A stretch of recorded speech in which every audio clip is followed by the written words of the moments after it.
And so it ends. Mercifully, Oklahoma's 2024 season comes to a close 21-20. It's the Navy midshipmen who score 21 unanswered. Stave off a late rally. Michael Hawkins Jr. throws to Jake Roberts. Oklahoma misses the two-point conversion.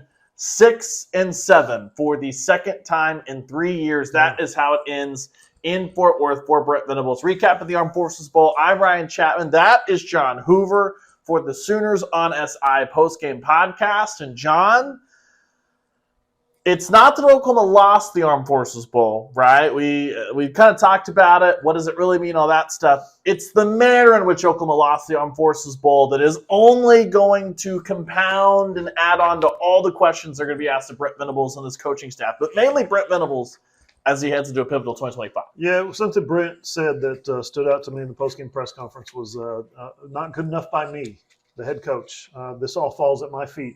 And he's right. You can read a column, just got posted a few minutes ago, about his take on the Oklahoma defense.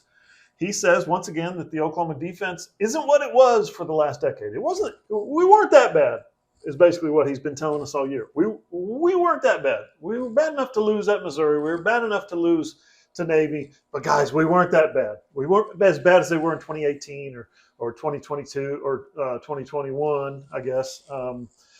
And that can't be the standard. So, but, yeah, Brent's got a long way to go to fix the offense, the defense, and other, the transfer portal and the NIL and so many things that are systematic right now. I should say systemic of what this program is and where it's been and where it's going and how the hell it's going to get there when your opposing schedule's coming up 2025 harder than 2024. And even if it's not, you're still in the Southeastern Conference. You're doing business now with the biggest of the big boys. You can't afford to have an off year or 2 or 3, right, where you go 6-7. This is a big fix for Brent Venables. He's got a big future starting shoot with the guys that have arrived in the transfer portal. And he said there's going to be a couple more. I don't know if he meant a couple more leaving, a couple more coming in. Coming in is what I think.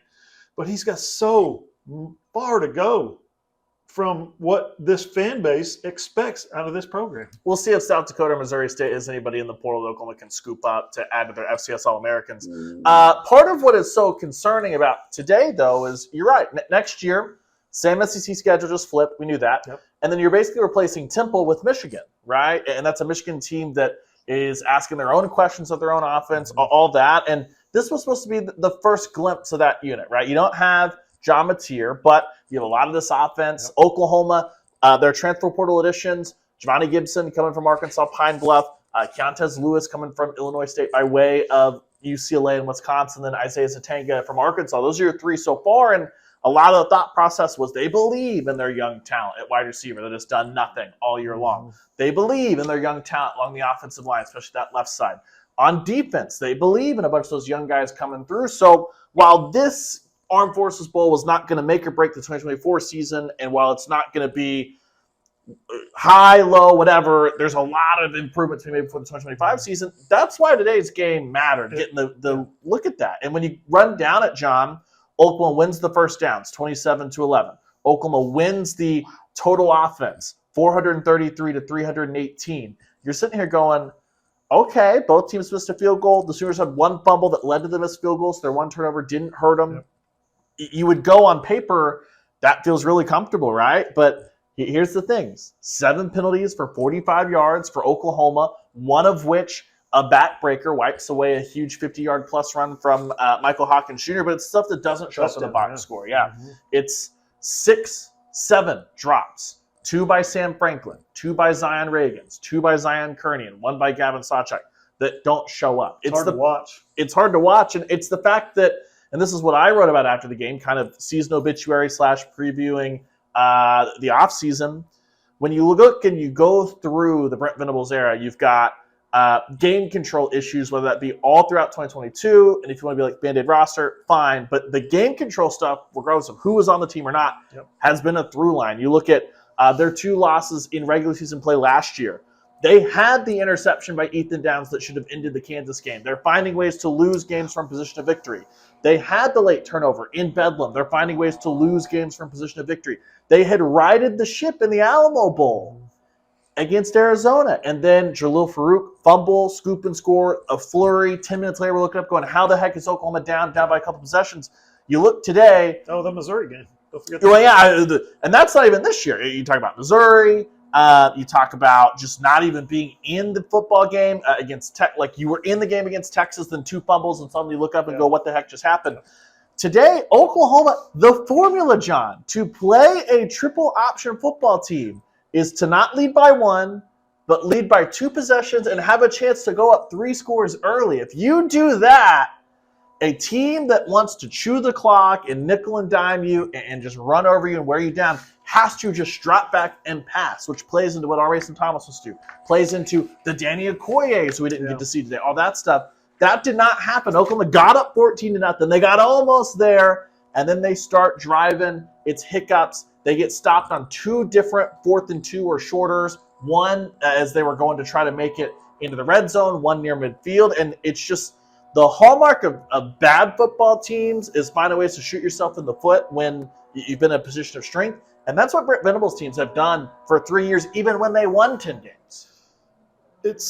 What I said about it being hard to watch, I don't mean like it's ugly football. It is ugly football. But what I'm saying is hard to watch is you're seeing guys out here who are running down the field with their hands open, and the ball hits them right in the hands, and it goes through their hands.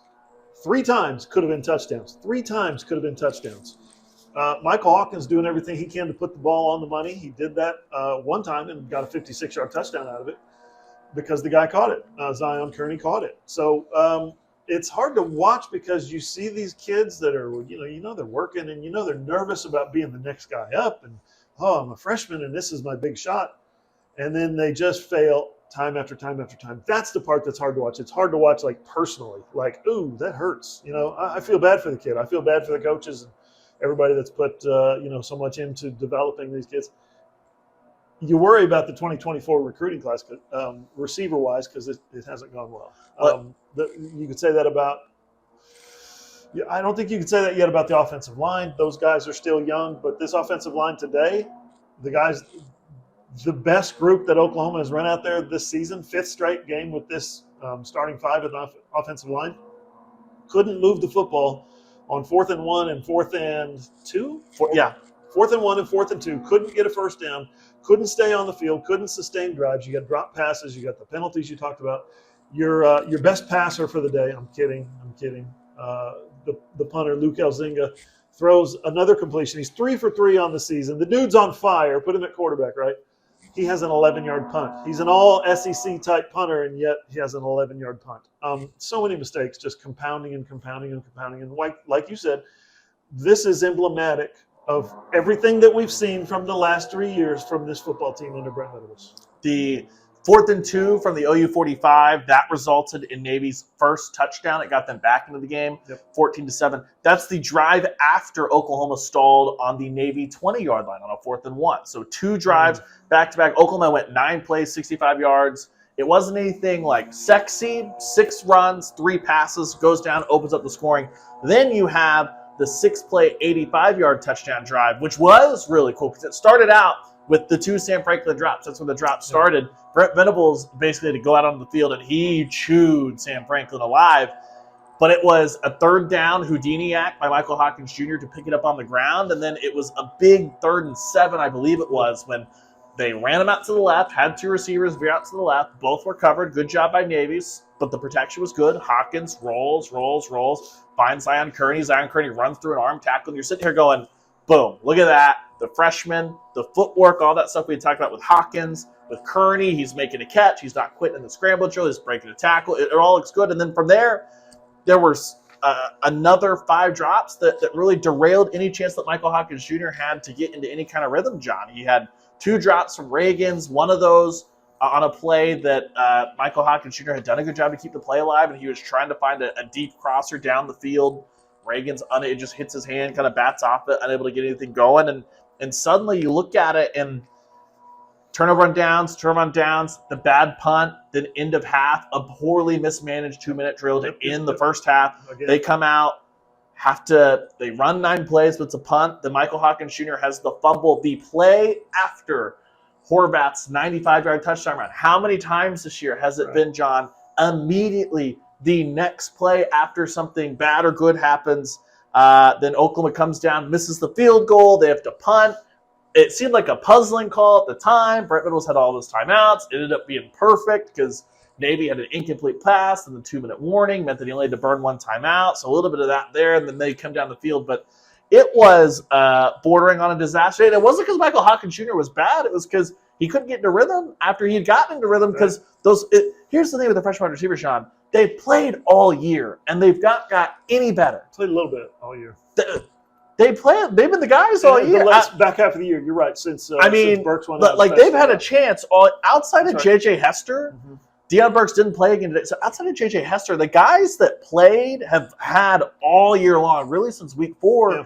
One of those guys should have emerged, should have made a job. Should have what we saw from like Jacob Jordan in the South Carolina game. We should have seen at some point Zion Kearney or Raggins or whoever it was go, wow, the offense is all bad, but at least he's made some plays in Missouri game. They've done nothing. They've been awful for a group that, yes, a lot of them were supposed to redshirt, but you've also had a whole season to develop. It's not like they were thrown in there for the Alabama, the LSU game, and they were given bowl practice and go. It's been like this all SEC play. And if I'm not mistaken, a few of them were here in the spring as well for spring football. So they've had multiple opportunities over the course of the past 12 months, really, truly, to develop. And we haven't seen any. Their most recent game might have been their worst game today, dropping 2 passes each guy like they did. I don't know where Oklahoma goes from here because we talked about it in the postgame wrap. There's so much work to do. Where do you start if you're Brent Venables? Well, you start by, bringing those guys in from the transfer portal. Oh, those 6 guys from FCS that you signed, those are your transfer portal guys, 6 of the 9, in addition to the number 1 player overall in the portal, John Mateer. Welcome. Guess what? You're probably going to have the hardest job beating out the guys that are there because Michael Hawkins is coming off a really good game. I thought Hawkins was fantastic today when he didn't drop the football on the fumble. That was poor ball security by him. He needs to do better. But I think he made a statement today. I think Hawkins said to Mateer, and there was a question about to Hawkins about Mateer in the postgame, and he addressed him directly and said, "Yeah, no, we've talked," and said he was at breakfast today, right here in Fort Worth. Mateer is, so that's cool. But it's I'm not going to go so far as to predict who's going to win. I think Mateer probably will win, but after today, I'm not that confident. I think Hawkins has got a kind of a fighter spirit to him. He's and has a ton of talent too. You saw in the long touchdown run, the 50-yard touchdown run, he was gone out of the gate. Not even the Auburn defense was going to catch him today, right? Yeah. They had no chance. And we've seen that speed from him. He can throw the football. His touchdown pass, 56 yards, was an absolute dime on the run. After scrambling all the way to the left sideline, he turns around and comes back and scrambles, gets away, throws a dime for a touchdown. The kid's got talent. And he's got a little heart to him, too. He's got talent, and he's a competitor. Yeah. We know that. He wasn't supposed to start with Jack Staub, right? And then he goes in there. I didn't see anything today that, Oklahoma's not paying John Mateer to come in and be the backup quarterback. I didn't see anything today that actually makes me think this is going to be a competition. Really? I thought he was good. Yes, was he hurt by some drops? Yeah, I didn't think that Hawkins was bad at all by any means. Yeah. So, but I think he would have been well over 300 without those drops. Yeah, but I think to be in an actual competition, you need to come and make some sort of statement today. And I thought judging by what we've seen play quarterback this year, it was maybe the best quarterbacking performance. But how about this? Would you take Hawkins with the 3 portal receivers from next year, or would you take I said that right? Would you take Mateer with today's receivers? I'd still take Mateer. Would you? Yeah, I don't know. I don't know enough about those FCS receivers to know how good they were. Hawkins was good. He was fine. It's not like he was making Navy guys look silly every single snap. He did some just nice evasive stuff here and there. And he had the one really nice run that was pulled back by just a mindless Favechi Wee-Woo holding that was unnecessary. But it wasn't like this was like a 4-quarter, oh my God, how is Navy's defense going to figure this out? They got acclimated to it. You know what I mean? Right. I thought he was good. That's fair. I think he'll compete, sure. I saw nothing to make me think that this is an actual competition worth really building up like a quarterback competition. Well, Now, if that's true, is he going to transfer? He said he wants to be at Oklahoma, but if you come in, if the new guy comes in and you're the incumbent, so to speak, and they walk in and say, you're sitting on the bench, I'm out. if he wasn't like an OU legacy and he didn't have his brother sign, probably. Yeah. But like that's probably true. There's somewhere on the scale between I think this is way more of a competition than like the Kyler Austin Kendall competition. Quite a bit. And in hindsight, it sounds really dumb when we talk about Baker Mayfield, Trevor Knight being a quarterback competition, but you covered it. Yep. Trevor Knight was the incumbent starter. Baker Mayfield had come in off of one really, really good year at Texas Tech. And I mean, we got to the Tennessee game, and people at halftime of the Tennessee game were going, "Did they make the right decision? Should have been Trevor Knight." Yep. I think it's a lot closer to that than the Kyler, Austin Kendall. Yeah. I promise, guys, it's a quarterback competition. You know what I mean? But I also I would be stunned, barring an injury, if John Mateer doesn't get the first, second, and third chance next year. And a lot of that with portal stuff. I agree somewhat. Yeah, I don't think this is bad by Michael Hawkins. It's almost you don't pay that kind of money for a guy like this to come in and sit. You're correct. It's also part of this. I felt so bad for Hawkins today because how much different would it have felt if Zion Reagan's the one that hit his outstretched arm, which was a great scramble. If you have that, and so let's just take that one. So there you're going over 300. Then you're adding another 50 to the rushing total, and suddenly Hawkins has 400 total yards of offense.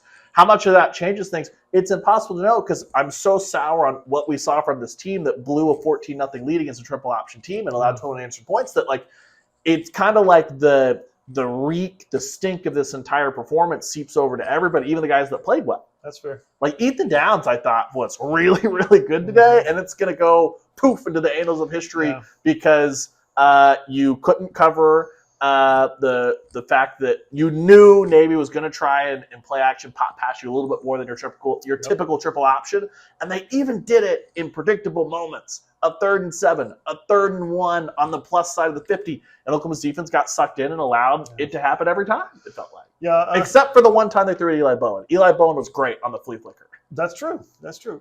They had a bunch of little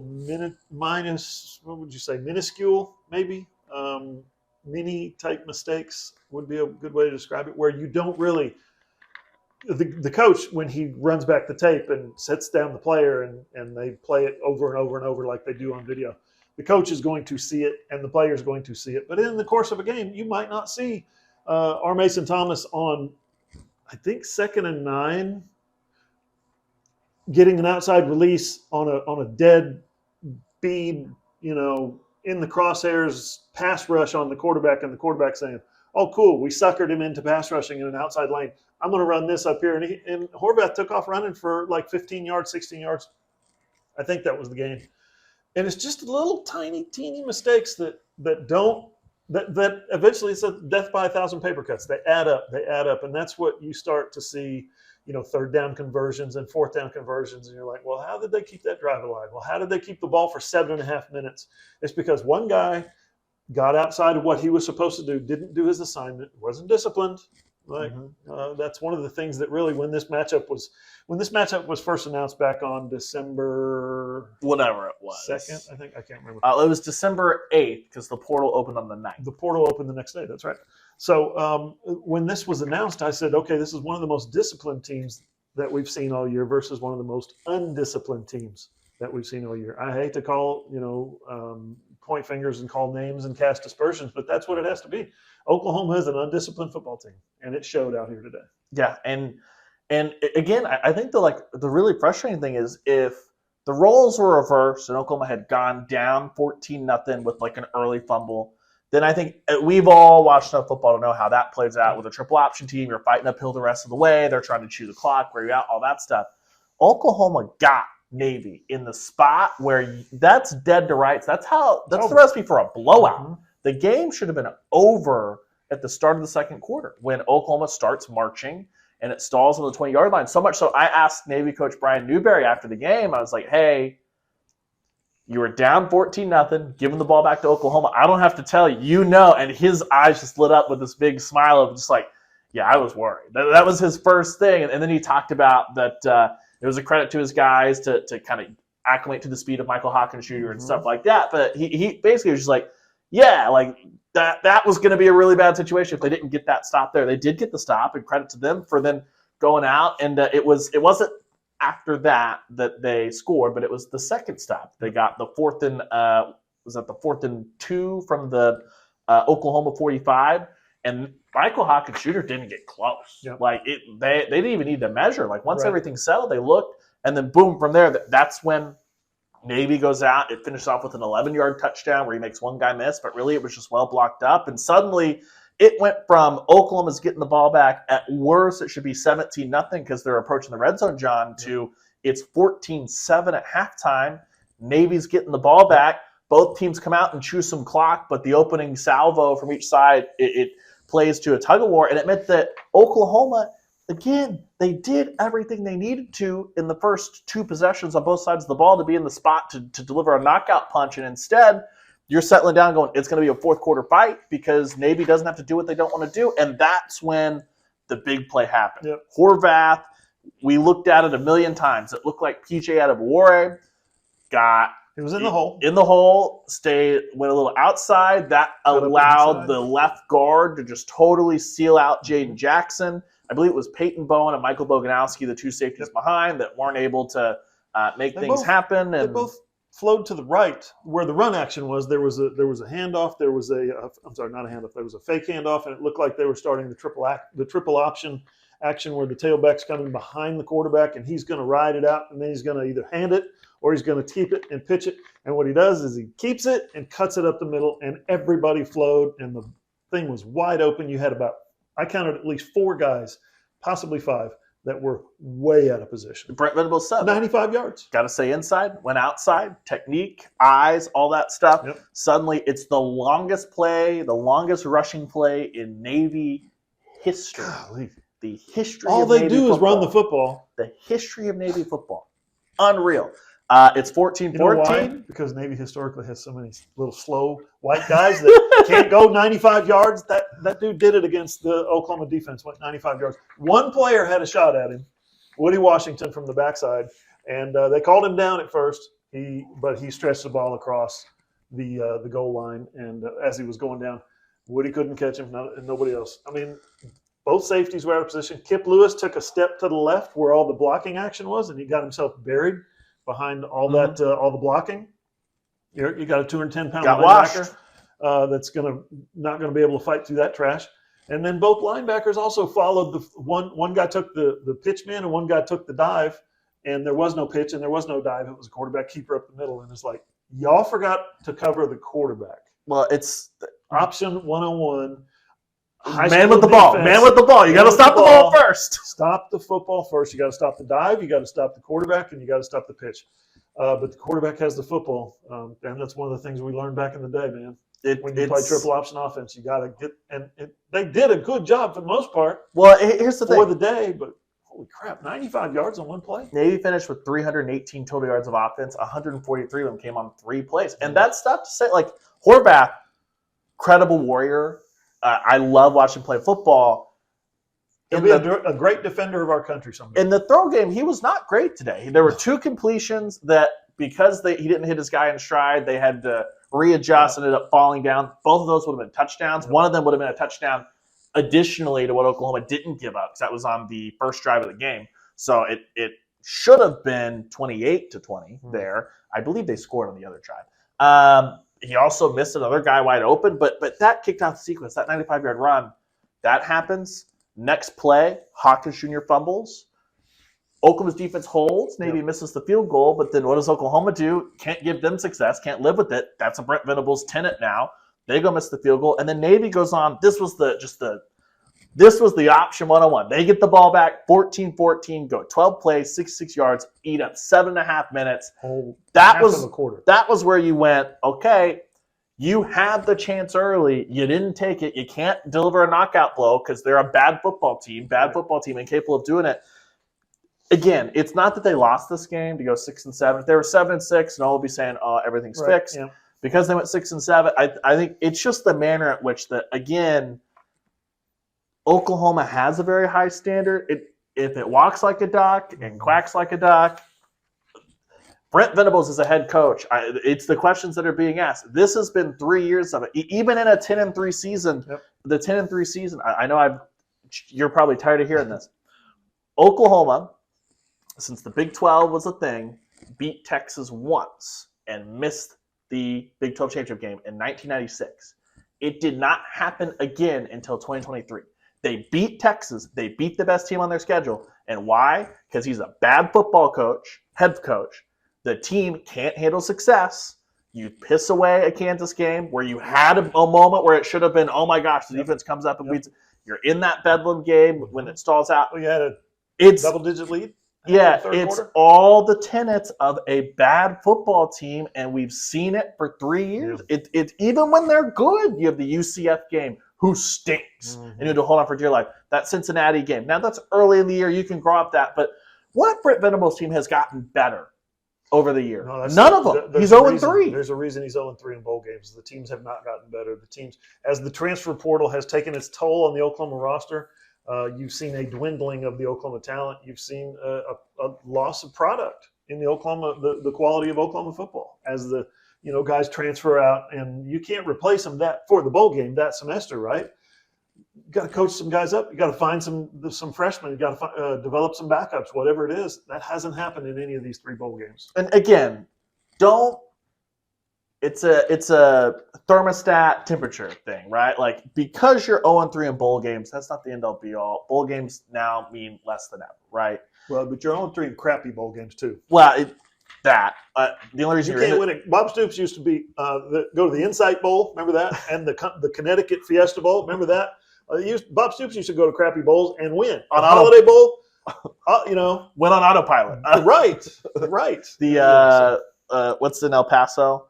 Sun Bowl. UTEP, the Sun Bowl, yes. Yeah, against Stanford. But these Oklahoma, it's again, whether you go with a depleted roster in 2022, fine, we get it, context, all that stuff. The team was not better at the end of the season. Yep. What did they do in the last game of the regular season? Do you remember what they did in 2022, last game of the regular season? Yeah, went to Texas Tech and crapped their pants. You're telling me that they got up early, big, in a game, and then let an inferior opponent back in the game, and then suddenly we're in it for 4 quarters. And did that one go to overtime? Yeah, Brent Venables didn't let this thing go to overtime. It's the same game. We watched the same game. It was just the option version of it today, and then the air raid version of it. But he's not growing as a head coach. No. He's not. No. I don't know, and I think that's why the Pants are so mad, and rightly so, because now you're telling me that this roster, just with another spring of development, which who has faith in that coaching staff? You're going to add in Washington State's quarterback, top play in the portal, got it. You're going to add in an Arkansas Pine Bluff wide receiver. I know he caught 1,200 yards. I get it. Production. FCS All-American. If you were adding a wide receiver from Ole Miss and Satanga from Arkansas, and you went and got a wide receiver from UCLA, and you're telling me that you're taking a shot on Javonte Gibson, guy from Pine Bluff, I'd be like, cool, great, awesome. That was your first commit. That was your first guy. And then you went out and you got Keontae Lewis from Illinois State, who's played at UCLA and played at Wisconsin, but it's not like he was a 1,000-yard guy at either spot. And then you got Satanga at Arkansas. Totally cool with Satanga. You're a Brendan Thompson replacement. We get it.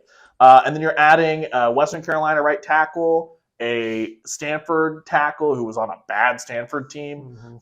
Western Carolina quarterback. Which can be the third guy, free pass, all that stuff. Yep. They're Black Friday shopping in the transfer portal when you need to make big improvement. I don't understand what they're doing unless they're just broke. And if they're just broke, they're broke. I get it, but they weren't broke enough to fend off North Carolina for John Mateer. You're going under major renovations in your program at certain positions. You need major renovations, and what are you doing? You're spending your weekends at the garage sales, looking for parts, looking for pieces. It's concerning. And then you look today, and I'm not trying to be mean. You guys know me. You guys who know me and have known me for a long time know that the sad part about John Hoover is I tell the freaking truth. I just do. So that's what I'm seeing is what I'm saying. And what you see today, I just invented the saying. what I'm seeing is what I'm saying. Put that on the T-shirt. That's right. Here's the other puzzling thing. Xavier Robinson, your revelation from Missouri into Alabama into LSU. He gets 8 touches today. 2 of those were receptions in check down moments at that poorly, just mega mismanaged into the first half. Basically, today, it was Sawchuk on the first. If you were telling me that you're going Sawchuk and Robinson, splitting those carries, chop it up, no issue. Perfect. No issue. But it felt like they went. Sawchuk was going to get the first drive. Then Sam Franklin was going to get the second drive until he dropped the first 2 passes the second drive. Then it was, okay, this is the Tatum and Robinson drive. Why are you not given coming in today, if you had told me that Sawchuk gets 15 carries, Hawkins gets 15 carries, Xavier Robinson gets 15 carries, I say, great game plan. Let's all go home. I don't understand. Yeah. I don't either. I don't know what to say. I have no idea why Xavier Robinson didn't get the ball 35 times today. Right? Again, a meaningless bowl game, right? Fort Worth, Texas, playing Navy, trying not to have a losing record. Give the young kid the rock as many times as it takes. He has proven in a very short amount of time that he can do some serious damage to teams like Alabama, right? He had a couple of great plays against LSU. I don't get it. I don't understand that. Are they like grooming him for tight end? Because they don't have any tight ends? I guess. Devon Mitchell did tweet out after the game, if you missed it. I'll pull up the exact tweet here if I was better at my job. I already had it up. But basically the gist of it was Devon Mitchell saying, I was the reason I wasn't on the field. It wasn't Joe Finley or the coaching staff or all that stuff. So some great ownership there from Devon Mitchell. But, quote, I know a lot of people got a lot of questions about why I ain't been on the field and blaming Coach V and Joe John. But all honesty, I put myself in the position to not be on the field. I was very much inconsistent this year, but all caps, I trust the Oklahoma staff. Y'all should do the same. 100 emoji. So there's Devon Mitchell, who got 0 snaps today. But it was Jake Roberts. Jake Roberts had an awesome moment. Jake Roberts' final moment at Oklahoma should have been catching a touchdown in the back of the end zone. If they get the 2-point conversion, he rides off to the sunset. The Norman kid comes back. Would have been cool. Instead, Joe John Finley keeps Michael Hawkins Jr. in the pocket for the 2-point conversion play, which I had no issue with going for 2. Were you cool with it? No, I love the idea of going for 2. You don't go to overtime in a stupid bowl game like this. Your offense had not had success since literally the first quarter. Correct. But no issues. You put together a magnificent 2-minute drive at the end of the game. Fantastic. With 1 timeout, was it? Because 2. He had 2 timeouts at the start of the drive. Okay, so they only had to burn. Okay, so they burned 1 early in the drive. That was their second. And yes. Then, Yes. No, I love going for 2, and I didn't get a chance because of the suddenness of it, and then boom, it's over, and then they're doing the onside kick. I didn't get a chance to look at the play much. Like we did with the 95-yarder. Like you said, we looked at it 20 or 25 times. I didn't get a chance to look at who was covered, who wasn't open, who got open, and who he didn't see. Where should he have gone with football? What were his first and second reads? I didn't get a chance to look at that, and I regret that. I should have spent some time trying to figure out what he was looking at because he was not confident on that pass. The 2-point conversion looked like he drifted to the left, pump fake a couple times, and then kind of bounced back to the right, and by then had 2 guys on it who had a hold of him by the waist and were slinging him into the ground. Well, maybe it started to send some pressure in the second half because I think that they kind of sensed that there were some drops. Now let's see if we can upset a true freshman quarterback. Yeah, they did send a delayed pressure. The guy that flushed him and then came around and brought him down was the same guy. He was delayed. They was just kind of watching, spying, and then, okay, I'll go get him now. So he did not expect that second wave of pressure. I just don't know why you don't get him out on the move. Like you could put on the left hash. You could have the whole 2/3 of the field so you don't roll out to the right and cut the field off. You already saw the second touchdown of the game came from a rollout gone bad. He could improvise. He could make that thing happen. Go be an athlete. Instead, he's staying in the pocket. So you flip it over defensively. It played well for probably 65%. The issue is the 35% that you didn't were absolute backbreakers. And it's kind of been a little bit of what this defense has been all year long. You go back to the Tennessee game. They played well for 80% of that, but the 3 big plays, the 3 big passing plays did you win. Texas, after the fumble, and you can't get a guy on the field, what was it? 1 big rushing play, touchdown. Did you win there? You look at Auburn, it was a couple of big deep shots. Texas had a couple of big deep shots. South Carolina doesn't really matter because the game was over before the defense really got to play football. Ole Miss, it was those first drives in the first and third quarter and then some deep shots at the title. Like it's mostly good, a little bit of bad does you in because your offense sucks, but also like No one's confusing this for an elite defense. Yeah. Do you think they would have It's won fixed, but it's not elite. if Bowman and Stutzman don't opt out, which nobody's blaming them for opting out? I mean, that's the right decision. Do you think if they had played today, it would have made the difference in winning and losing? No, because I think they'd have to go 95 yards. I think both guys being on the field in that play, which there's no guarantee they would have, but both guys being on the field for that play, there's no way he goes 95. Sure, but this defense looked like the defense we've seen all year, which is they play really well for 80% of the game. Yeah. There's a couple of big plays, and I guess right now we're saying would the difference in those big plays have been a 20-yard gain instead of a 95-yard gain, which would have been huge. But and the column that I wrote post game was about that and how Stutzman and Bowman are gone. So guess what you're going to see in 2025? Pretty much what you saw out here today. Same defense. It wasn't like Danny Quay, Nigel Smith, Jeremiah Newcomb, all three guys who didn't play. It wasn't like it was because they were out there. You saw a lot of Ethan Downs, a lot of Trace Ford. You're not going to have those guys. I don't know what they're going to do at defensive end. They seem to have no interest in adding a defensive end, despite the fact that one of your defensive ends, PJ, was an issue in one of those big plays. Yeah.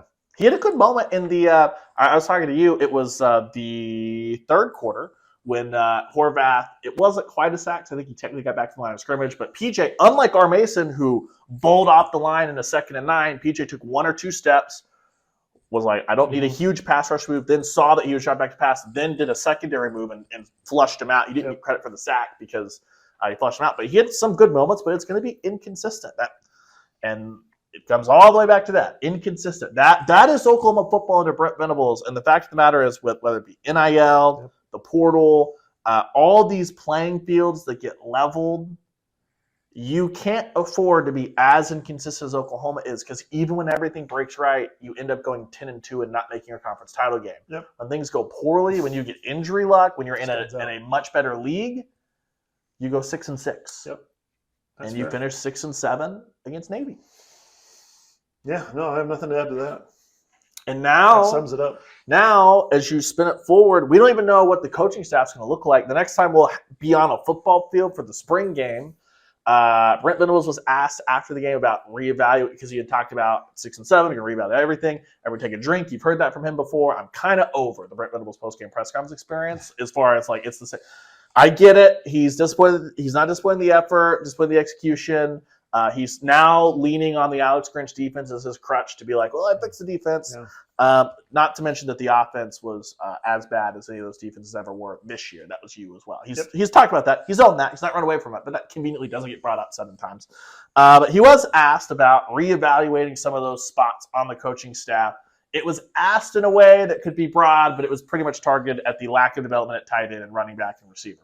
Brent Venables was like, yeah, of course we're going to evaluate everything. This isn't the place for that. So that was targeted as, will Joe John be back? Will DeMarco be back? Will Emmett Jones actually be back? And then, totally elsewhere from the other side of life, we have West Virginia.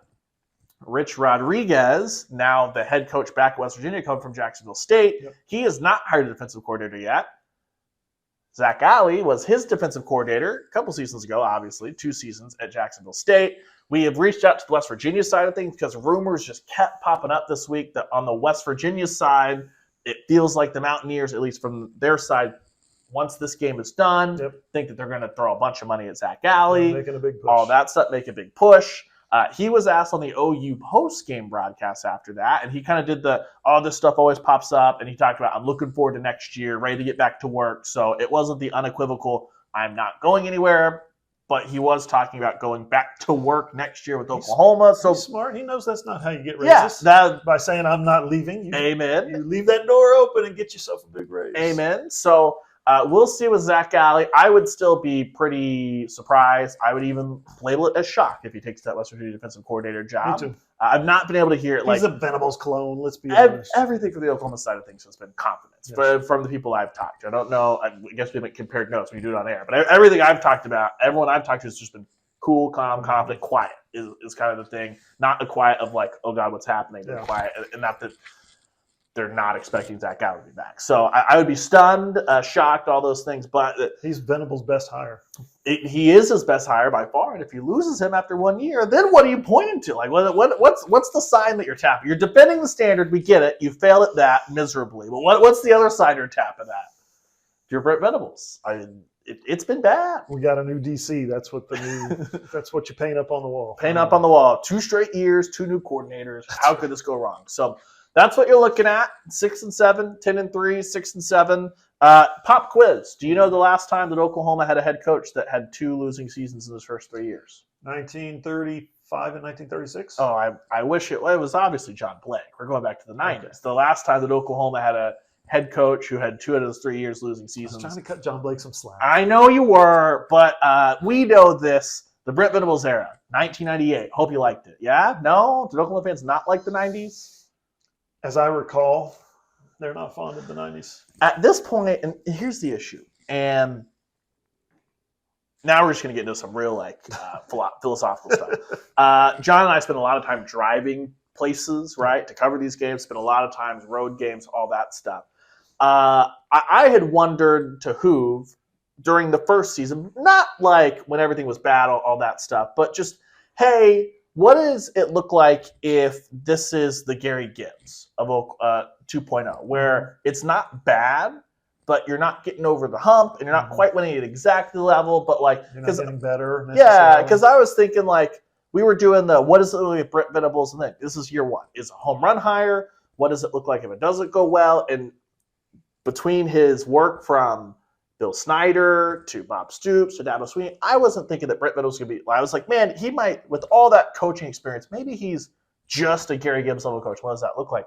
Brent Venables would be scrapping and clawing to have the kind of record that Gary Gibbs has right now. Absolutely. He's been better than Blake because of his second year, but it's not good. No, it's not good. I've seen comments already from our YouTube videos, some Twitter stuff.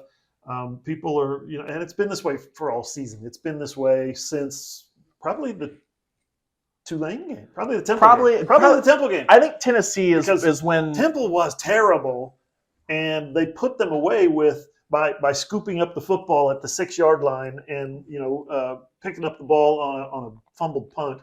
That's how they pounded poor Temple into the ground.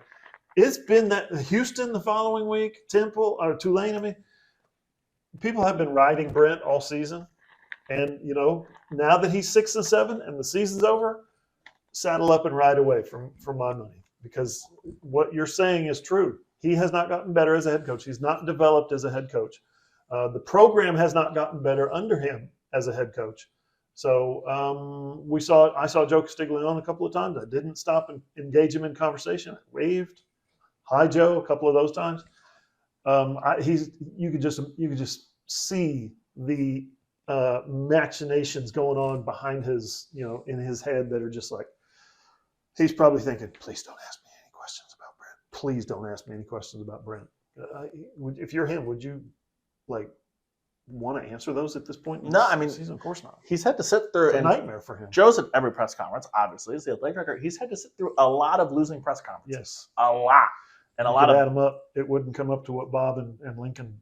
Yeah, losing press conferences already. I mean, and you're talking about the ways that Oklahoma loses football games. Yeah. The Missouri game. Every one of them is winnable almost. Not every one, but a lot of them are winnable. Well, and that I think that's almost at this point. In year 1, when you're in those 1-score games, you can go, okay, He was not going to dumb down the defense because that's the defense they had to run. We talked about that. He gave everyone that grace period. He didn't just run everybody out of town. He talked about that in his second Big 12 Media Day. I wasn't like Prime. You know what I mean? Didn't run them all out, all that stuff. Okay, so I can get behind you have all these losses, and then you show that improvement in year 2. And on the field, they did show that improvement, but it's also one of the easiest schedules Oklahoma has ever played. Ever. A year ago. And again, I go back to you did it. You beat the most talented team on your schedule in Texas, and you didn't even make the conference championship game. Now, right. You made it back and lost to Texas the second time. Yep. You didn't even make it. You were praying that BYU could beat Oklahoma State. That's bad. You nearly lost to UCF, like who he said was bad. You coughed up 2 losses late, and then the bowl game was an abject disaster. Struggled against Cincinnati early. Double-digit lead and in the bowl game, and you end up losing by double digits. I mean, that was last year, 10-3. I know, 10 wins. Hey, everybody's happy. That was not a good 10-win Oklahoma team, not even close. No, and then this year, again, it's the ways in which they lost the Missouri game, the way they lost today. Yep. Yeah, but you weren't in the Tennessee game. You weren't in the Texas game at halftime. You weren't in the South Carolina game at halftime. The two teams you beat Auburn, who was the worst team you played on your SEC schedule, and you had a great win against Alabama. And that was a great win, and there's no taking away from that. Alabama was the Alabama 2 or 3, but Alabama, it was a top 15 team, a team that does the performance against Alabama make you feel better or worse about this team going 6 and 7? This is what they're capable of, and yet for some reason they trip and stumble down the stairs every night when they go to bed. Right? It's a football game, and they come upstairs and they got the black eye, and you're like, "What are you doing?" Well, we lost again. Why did you lose? You kicked Alabama's ass. How did you fall down the stairs again? Well, the performance against Alabama, I don't get it. Just tells me it's frustrating for fans. Well, it's frustrating, but it just tells me that you look at other bad football teams, because this is what it is, a bad football team, and every couple of years they pull one out of the hat. You know what I mean? And Iowa State. You're calling it just a strict upset. Yeah, it's just an upset. It was inexplicable upset. It was Alabama, went on the road on senior night, big stadium, a lot of pride. Got NFL talent, but not a good football team, and it was just an upset. Like that, college football happened. New coach, and it happened in Brent Venables' case. So it's confusing. So all the Oklahoma fans are like, the injuries this year. They were 10-3 last. Tom Herman made a Big 12 championship game. Not with this many injuries. Brent hasn't. Does anyone think anyone in Austin was pointing to Tom Herman's second year where he made the Big 12 championship game? Didn't win it, but made it, and he's going, he didn't get enough time. No. Again, you guys are smart. It's Oklahoma football. We all know what this looks like and know what it smells like, and it looks bad and smells bad. Yeah, and that is why Brent Venables, he has a chance to show improvement in 2025, but that's why he's going to be under the gun every game in 2025. Well, you got to win some of these games. These games that you've been losing down the stretch, giving up 95-yard plays in the fourth quarter. Yeah, fourth quarter. You can't do that. You can't lose these games the way that Oklahoma's been losing. Yeah, it'll be huge, a massive spring ahead. That'll be the next time that we're gathering, doing the football at OklahomaSoonersOnSI.com. You're going to get Ben Arbuckle fully up and running. He was the quarterback's coach today, not calling plays. We knew that. He'll finally get to install his stuff. You'll have John Mateer doing more than just eating breakfast with the team. He'll be on campus, battling, all that stuff. So stick with us, OklahomaSoonersOnSI.com. That's where you're going to find every story we wrote today, my kind of end of the season wrap up, your calm on the defense. If you want to read exactly what Zac Alley had to say, I put that up as well, OklahomaSoonersOnSI.com. If you want to watch our postgame wrap, if you want to watch the postgame press conference, the highlights from today, OklahomaSoonersOnSI.com, or head to his YouTube page, John Hoover Media. The next time we'll have a postgame cast. It'll be post-spring game where we'll get our first look at Ben Arbuckle's offense, get our first look at John Mateer. Could be interesting. And Michael Hawkins as they're getting it going. And then, that'll be the end of spring, which is a competition. So maybe we'll have some clarity on who the better quarterback is. We shall see. We'll have SEC Media Days in the middle of July. And then week 2, it's Michigan. We're spinning this thing forward, y'all. Week 2, Michigan. Week 4, Auburn at home. Oklahoma, going into that first bye week, we will know what the tenor of 2025, if they've made the improvements, and Brent Venables has shown, A, improvement as a head coach, but B, that this was just on a lot of the injuries. By week 4, will we know if Oklahoma's going to the college football playoff, something insane, or if it's going to be better? Right.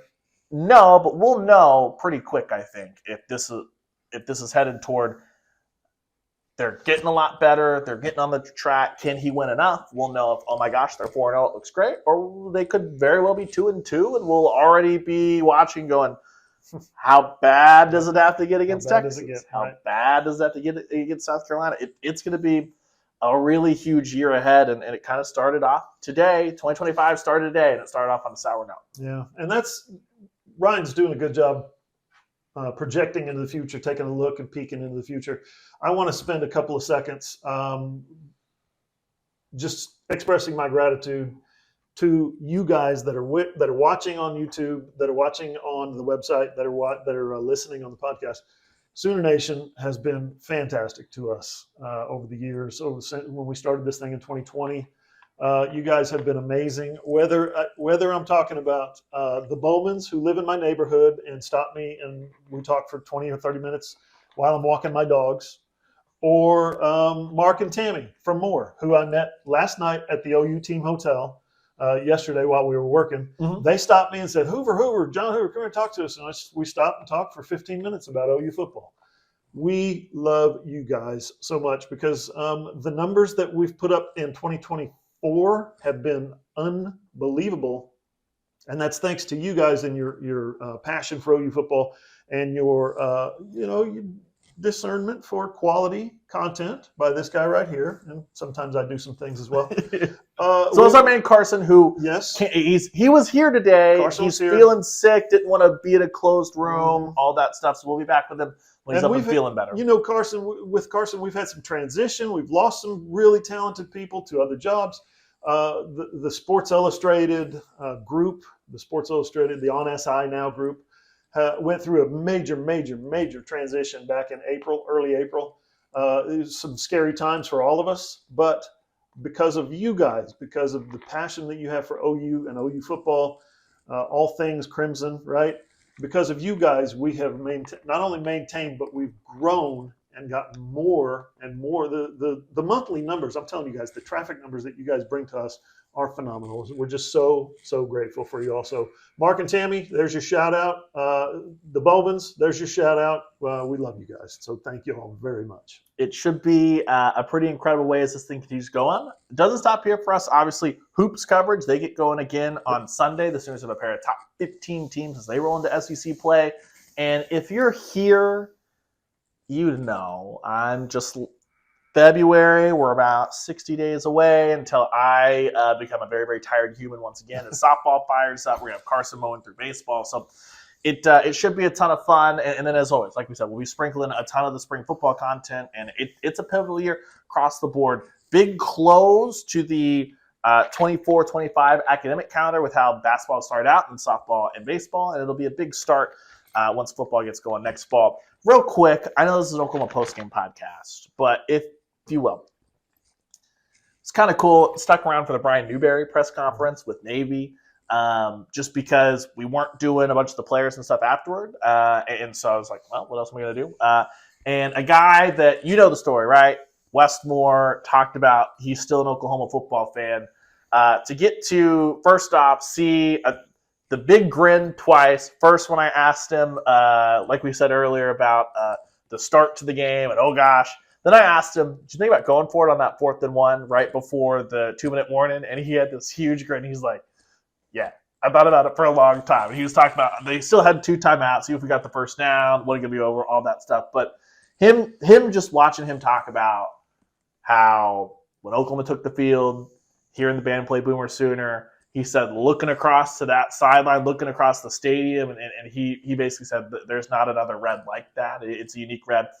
It's I know it sucks for Oklahoma fans, but it was really cool to see Brian Newberry, who has taken a different coaching path, a coaching path that has its challenges, has its benefits, but you know at the end of the day, every year Army and Navy are not putting themselves in college football playoff content. Like that's kind of that's not the expectation. It's win the Commander Chief Trophy, beat Army, that's right. Hopefully get to 10 wins, and he did that for the 6th time ever in program history. He's fantastic. He's an easy guy to root for, and the fact that he grew up in Oklahoma City, loving Oklahoma's football, and Jamel Holloway and Brian Bosworth, who was out here today, by the way, on the sideline, is just a cool story for him. And so to have his career come back in full circle moment here in Fort Worth, beating OU in a bowl game, like I said, he's easy to root for. Yeah, for sure. So, Hoove, we'll talk to you guys next Wednesday per usual. I think we've just about exhausted. We did it. 13 games. We did it. 13 games. 13 games shorthanded for most of the way. I can't believe how we did it, but we made it. Big shout out to Hoove. You can follow us all the places.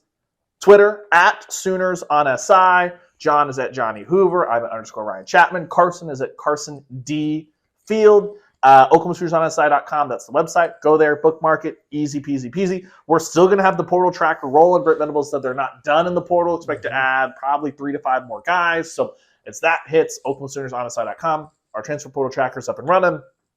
Hoops, Diamond Sports, spring football, all that fun stuff. Follow us on YouTube. John Hoover Media is the YouTube page.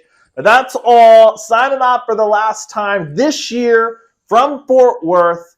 Big thank you to Hoove, as always, for just letting me do this. Big thank you to you guys. Like we said, as always, the crazy Twitter DMs and stuff, I always smile and love it. I actually love it because without that kind of passion, we wouldn't be able to do this. And for that, I'm always thankful. But we'll close it down now. We'll talk to you guys here on the Sooners on Inside Pod next Wednesday. We'll see you.